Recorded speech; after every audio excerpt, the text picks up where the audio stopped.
ये मेरे घर का छोटा सा प्यारा सा करी पत्ता, इसका पौधा मैंने लगाया है और ये माशाल्लाह से इतना बड़ा हो गया है, इतना प्यारा। बस मुझे जब भी ज़रूरत होती है कुछ भी बनाने के लिए तो मैं यहाँ से चंद पत्ते तोड़ लेती हूँ और इसकी इतनी प्यारी खुशबू है, मैं आपको बता नहीं सकती। तो ये बड़ी अहम चीज़ है। अहम इस तरह से है कि इसके बड़े फ़ायदे हैं। ये ब्लड प्रेशर के लिए बहुत अच्छी होती है। तो कोशिश करें कि घर में ये कहीं भी छोटा सा प्लांट लगा लें आप, तो ये आपको वक्त बेवक्त आपके काम आ जाएगा।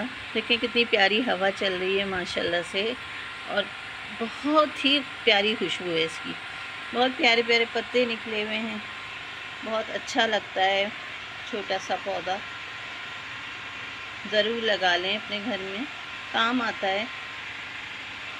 कोई चीज़ बना रहे हैं, कोई सालन कुछ इस टाइप का, कढ़ी में अच्छा लगता है, अचारी आलूओं में बहुत अच्छा लगता है।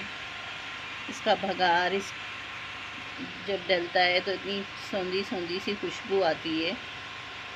तो ये मेरा प्यारा सा कड़ी पत्ता, ज़रूर बताइएगा आपको कैसा लगा। अल्लाह हाफिज़।